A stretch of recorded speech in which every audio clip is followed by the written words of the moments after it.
ጉድ በይ ሸቃሊት ገና ጓደኞቹን ስታይ በረገገች። እሱ መጣ እንደምንም ሰላም ማለት ነው። ያገሬ ልጆች እንደምታዩት ካሜራማን ሁሉ ቀጥሯል። የሰጣትን አባል ዘወር ብልብላሽ ቀንጥራ ጥለው ሮጠች ማለት ነው። ከዛም እሱም ቅስሙ ተሰብሮ ቆሞ ዝም አለ። ከጓደኞቹ እንግዲህ አንዱ ሊያባብላት ሮጥ አለ። እሷ ግን አሻፈረኝ ብላ በድንጋጤ ግራ ውጪ ብላለች ማለት ነው። እንደዚህ ያለው ውርደት ሆነን ለመናገር በዘር ማንዝራቸው የድረስ ያገሬ ልጆች እንደዚህ የምታደርጉ ሸቃሎች ካላችሁ ረፉ፣ ይቅርባችሁ። እውነቴን ነው የምላችሁ። ወላይ የሆነ ነገር በራሳችሁ ላይ እስከሚደርስ አትጠብቁ። በሰዎች እየደረሰ ባለው ነገር እንማር ማለት ነው። በጣም ያሳፍራል እውነት ለመናገር ማለት በየጊዜው ይነገራል ምናምን፣ ግን አንዳችን ከአንዳችን ስለማንማር ዛሬም እየተደጋገመ እያየነው ነው ማለት ነው። በዚህ አጋጣሚ ስሙኝማ እናንተ ይወጭ ማለት ነው ይሄ ሳውዝ አፍሪካ የሚባል ሀገር የሚኖሩ ሰዎች የሆኑ በጣም ገራገርና ሞኝ ሰዎች ናቸው። እውነቴን ነው የምላችሁ። ወላሂ በተደጋጋሚ ስለማይ ነው በተለይ ወንዶቹ ማለት ነው። ያው ሳውዝ አፍሪካ ያሉ ወንዶች በብዛት ለትዳር የሚመርጧቸው አረብ ሀገር ያለችን ሴት ነው ማለት ነው።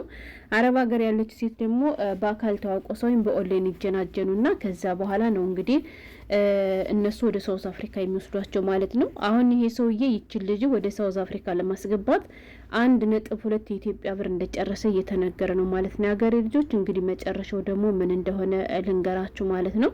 እውነት ለመናገር በጣም ያሳዝናል። ልጅቷን በሰው ሀገር በማታውቀው በባድ ሀገር እንዲሆና ምንድን ነው የሚባለው ቅስሟ ስብር ሲል እንደዚህ የምትሄድበት ሲጠፋት መንገዱ ሲጠብባት ምናምን አስባችሁታል? በሰዓቱ እንዲሁ መሬቱ ተከፍቶ ቢውጣት ራሱ ደስቶን አችለውም ማለት ነው። ቅስሟ ነው እሱም የተሰበረው፣ የእሷም የተሰበረው፣ እሷም ቅስሟ ተሰብሮ እሱንም ቅስሙን ሰብራለች። ምክንያቱም እሱ የጠበቀው ነገር ሌላ ነው፣ ያገኘው ነገር ሌላ ነው ማለት ነው።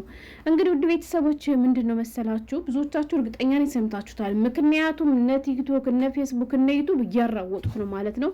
እኔ ታችሁም ታውቃላችሁና ዝም ብዬ ማለፍ ስላልቻልኩ መጣሁ ማለት ነው። እንዴ እንግዲህ ልጅቷን ካለችበት ሀገር ሳውዝ አፍሪካ ለማስገባት ይሄ ሰውዬ እንዳልኳችሁ 1.2 የኢትዮጵያ ብር ጨርሷል አሉ ማለት ነው። እንግዲህ ሳውዝ አፍሪካ ያሉ ልጆች ሚስቶቻቸውን ወይንም ደግሞ ፍቅረኛ የሚሏቸውን ሴቶች ሊቀበሉ ሲሉ ያኔ ትንሹ ሰርግ በሉት የሚያደርጉት አደራረግ በጣም ነው የሚገርማችሁ። ካሜራማን ቀጥረው ጓደኞቻቸውን ሰብስበው ምናምን ብቻ ብዙ ጊዜ ቪዲዮ ላይ ስናየው ማለት ነው ሀገሬ ልጆች የሚገቡት ልጆች ወይም ሴቶቹ በጣም ይደናገጣሉ ከሰው ብዛት የተነሳ እነሱ ያልጠበቁን ነገር ስለሚሆንባቸው ማለት ነው።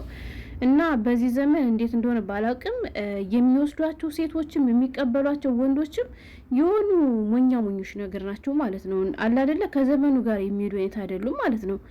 እና ይሄ ሰውዬም እንግዲህ ዛሬ እንዳያችሁት ጓደኞቹን ሰብስቦ ካሜራማን ቀጥሮ ስማቦን ይዞ መጀመሪያ ጓደኞቹ እንዲቀርቧት ነበር ያደረገ። እሷ ግን ጓደኞቹን ስታይ በረገገች ማለት ነው። ያገሬ ልጆች ግራ ተጋባት፣ የምትሄድበት ጠፋት ማለት ነው። ከዛ ጓደኞቹን ስትሸሽ ሲያይ እሱ ደግሞ ቀረብ አለላትና እሱንም ለመቅረብ ፈርታለች። ምክንያቱም የጠበቀችው ነገር ሌላ ነው፣ ያገኘችው ነገር ሌላ ሲሆንባት ማለት ነው ያገሬ ልጆች። ከዛ እንደምንም ሰላም አለችውና እሱን አበባ ሰጣት። እሱ እንግዲህ ደንቡ እንዳይቀር እሷ ደግሞ የምን አባቱ አበባ ነው አበባ ባናቱ ይተካል፣ እኔ የፈለኩት አበባ የሆነ ወንድ እንጂ ሽማግሌ የሆነ ወንድ መች ጠበቅኩኝና ብላ ገና ፊቱን ስታዩት በረግግና የሰጣትን አበባ እንግዲህ እንዳያችሁት መለሰችለት ማለት ነው። ሀገሬ ልጆች ጣለችለትና ልጅቱ እንግዲህ እግር ያውጪ ብላ ነው የሮጠችው ማለት ነው። እና እንግዲህ ጉዳዩ ምንድነው ተብሎ እየተጠራ ነበር። የሀገሬ ልጆች ብዙ ጊዜ እንደዚህ ያለ ነገር ሲፈጠር የምናየው በኦንላይን የሚጀናጀኑ እህቶቻችንና ወንድሞቻችን ያ ታውቃላችሁ፣ በፎቶና በቪዲዮ ሌላ መልክነን፣ በአካል ስንገኝ ደግሞ ብዙዎቻችን ሌላ መልክነን ማለት ነው። እና ሲጀናጀኑ የነበሩ ሰዎች ራሱ ለብዙ አመት አብረው ተጻጽፈው አብረው ፎቶ ተላልቀው በቪዲዮ ኮል አውርተው ምናምን ሲገናኙ ግራ የሚጋቡ ሰዎች አሉ ማለት ነው። እና ይሄ የሚሆነው ደግሞ እንደኔ እንደው ወድላይ እንደው የኦንላይን ባል ግን የምጠለቡ ሰዎች ግን ጤነኞች ናቸው ነው የሚለው። እንደው በህይወትሽ ማድረግ የማትፈልጊው ነገር ወይም የማትችው ነገር ምንድነው ብትሉኝ እኔ በአካል የማላውቀው ወንድ በኦንላይን ተጀናጅኝ በጭራሽ ባል ይሆነኛል ብዬ አልቀረው። በጭራሽ እንዴት እንደምታስቡት አላውቅም። ገባችሁ? ኧረ ብቻ ከባድ ነው። እና ብቻ የሀገሬ ልጆች ይሄ ሰውዬም እንግዲህ የደንቡ ይቅር አለና ጓደኞቹን ሰበሰበ እንዳልኳቸው እነ ካሜራማን ምናምን ብቻ የቀረ ነገር የለም፣ ተቀወጠ። ከዛ እሷ ደግሞ ስትው በቃ ደነገጠችና አልፈልግም ማለችና ረግጠው ሄደች። እዛ ጓደኛው ሄድና ባበላት ምናምን ነገር ማለት ነው። ከዛ በግድ እንደምንም ልጅቷን ከበው ምናምን ነገር እንደገና በአዲስ ቪዲዮ ምናምን ነገር መጡ ማለት ነው። መቅረብ አይቀራትም እና አቡን ይዘሽ ቢያንስ ፎቶ ተነሽ ተብላ ከልጁ ጋራ አቡን ይዛ ፎቶ ተነሳች ማለት ነው የሀገሬ ልጆች። እና ጉዳዩ ምንድን ነው? እሷን በኦንላይን ተጀናጅና ነው ወይ መጨረሻው እንደዚህ ሆነ? ለምንድን ነው ተብሎ እንግዲህ ጉዳዩን እየተጠያየቀ ነበር። እና ጉዳዩ ግን ሌላ ነው የሀገሬ ልጆች። በኦንላይን ተጀናጅ ነው ሳይሆን አሉ የልጅቷ አባትም የሚኖረው እዚሁ ሳውዝ አፍሪካ ነው አሉ ማለት ነው። እናማ ምንድን ነው ካላችሁኝ አባቷ አንዴ አባቷን ይባላል አንዴ እህቷ ናት ይባላል። ብቻ እንዲህና እንዲሆነ ነገር ነው። ብቻ ያም ሆነ ልጅቱን ነው ወደ የከተቷት የሀገሬ ልጆች ልጅቱንና ሰውየውም ደግሞ ይሄን ሁሉ ብር አውጥቶ ያልጠበቀው ነገር ነው የገጠመው ማለት ነው። ገና እንዳየችው እሱን በጣም ትልቅ ሰውዬ ነው፣ ሽማግሌ ነው። እሷ ደግሞ ገና 13 ዓመት ልጅ ናት ምናምን የተባለች የሀገሬ ልጆች። በዚያ ላይ ደግሞ ከኢትዮጵያ ወጥታ ስለማታውቅ እነሱን ስታያቸው ድንብርብራቸው ነው የወጣ ወላሂ። ከዛ ማላልቸዋለሁ እሱም አቡን ስትቀበለው ደስ ብሎት ነበር። ጥላበት ስትሄድ እንደ ጥላታችሁን ልሚበል እንደ አለ አይደለ ጥቁር ላመስሎ ቁጭ ያለ ማለት ነው። ትልቅ ሰውዬ ነው ደግሞ ወላሂ። ለምን ብትሉ ይሄን ነገር ያደረገው ማን ነው ሲባል አባትየው ነው። እዚህ ሳውዝ አፍሪካ የሚባል ሀገር እንደዚህ ይደረጋል አሉ። ሰው ለሰው ይሸጣል አሉ ማለት ነው ሀገሬ ልጆች። አሁን አንድ ልጅ አለች አይደለ? ለምሳሌ እሷ አታውቅም፣ ቤተሰቦቿ ብር ተቀብለው ለዚያው እንዲሸጧት አላሉ ማለት ነው። ያለ እሷ ፍላጎት እሷ ሳታውቅ እሷ ሳትዘጋጅበት ከእሱ ጋር ሳትግባባ ከእሱ ጋር ሳታወራ ምናምን ነገር አሉ ሀገሬ ልጆች። እና የዚች ልጅ አባትም ሳውዝ አፍሪካ ይኖራል አሉ። እና ሳውዝ አፍሪካ እየኖረ እህቲቱና አባትየው ናቸው አሉ። ሰውየውን ቀስ አድርገው ሳያስተዋውቋት ምናምን ነገር ቀጥ ብሎ ከኤርፖርት ዱስ እንዲቀበላት አድርገው እንደዚህ አድርገው ቅስሟን የሰበሯት፣ መውጫ መግቢያ አስጠፋት። በዚህ ምክንያት ነው እየተባለ ነው። እንዳልኳቸው ብዙ ጊዜኛ የምናየውና የምናውቀው በኦንላይን የሚጀናጀኑ ፍቅረኛሞች ነበር መጨረሻቸው እንደዚህ ሲሆን የምናየው። ለምን? በአካል ሌላ ነው፣ በስልክ ሌላ ስለሚሆኑባቸው ማለት ነው። እና እውነት ለመናገር በጣም ነው የሚያሳዝነው የሀገሬ ልጆች። እና እንዳለ ሰው እየተቀባበለው ነው። እና በጣም ነው የገረመኝ። እንዲሁ ሴት አትግዙ የሀገሬ ሰዎች፣ ወንዶችዬ ሴት አትግዙ፣ ሴቶችዬም ደግሞ ወንድ አትግዙ ማለት ነው። እሺ ወንድ አትግዙ፣ ሴትም አትግዙ። ሁሉም ነገር በቦታው ሲሆን ነው የሚያምረው። የእውነት እንዴ እቃ ናችሁ እንዴ እናንተ? ሰው ብር ክፈሉና እንደዚህ ያለ ሴት ላገናኛችሁ፣ እንደዚህ ያለ ወንድ ላገናኛችሁ ሲሏችሁ እሺ ብላችሁ ዝም የምትሉ እንዴ? እኮ እቃ አይደለም እኮ ህይወት እኮ ነው። እና እንደዚህ የምታደርጉ እንዲሁም ደግሞ በኦንላይን የምትጀናጀኑ ሸቃሎች ይቅርባችሁ፣ ኦንላይን ይቅርባችሁ ማለት ነው። ብዙ ጊዜ እያንዳንድ አንዲት ልጅ ልንገራችሁማ እናንተ፣ ከኛ ወረዳ ለመጀመሪያ ጊዜ በወንድ ብር የተበላች አንዲት ልጅ አገኘሁ። ወላሂ ነው የምላችሁ። ስንት ብር ተበላች መሰላችሁ? 600 ሺህ ብር የተበላችሁ ማለት ነው።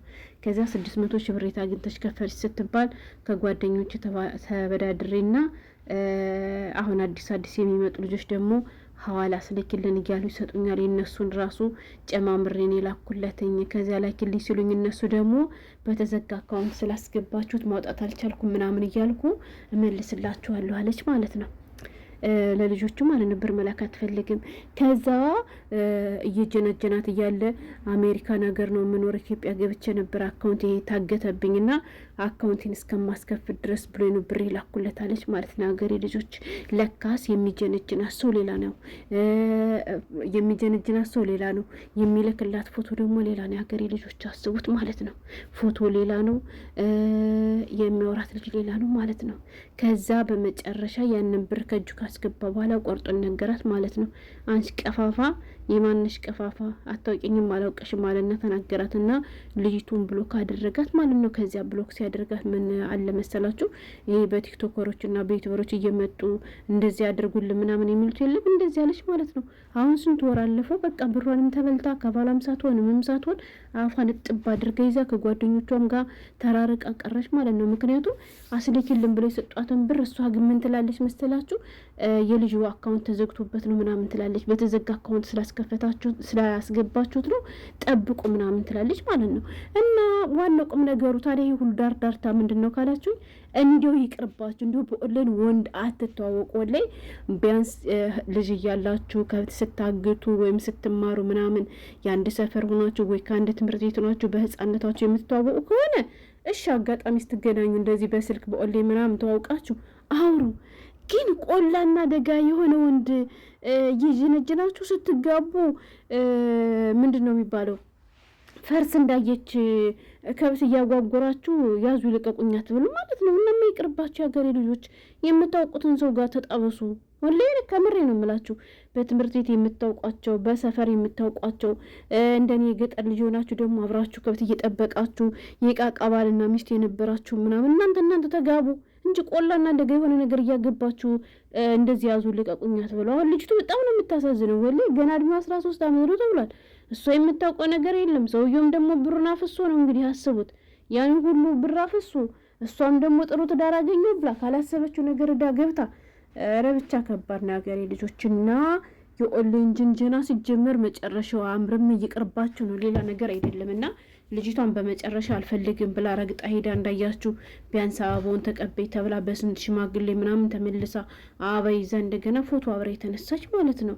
እና ሰውየው ራሱ በዚያን ሰዓት ምን እንደሚሰማ አስቡት። የሰጣትን አበባ ወርውራልበት ስትሄድ ወንድ ልጅ ነው፣ ሞራሉ ይለካል። እሷም ልጅ ናት። እሷ የጠበቀችው አበባ የሆነ ወጣት ያጋጠማት ደግሞ የ40ና 50 ዓመት አዛውንት ሲያጋጥማት በጣም ከባድ ነው። የ13 ዓመት ልጅ እንደዚህ የጠወለዘ ወንድ ስታገኝ። እናማ እያንዳንዳችሁ በአካል ተጀናጀኝ እንጂ በኦንላይን አትጀናጀኑ ለማለት ያክል ነው። እንደዚህ ካለ ውርደት ይጠብቃችሁ። ሰላም ሁኑ።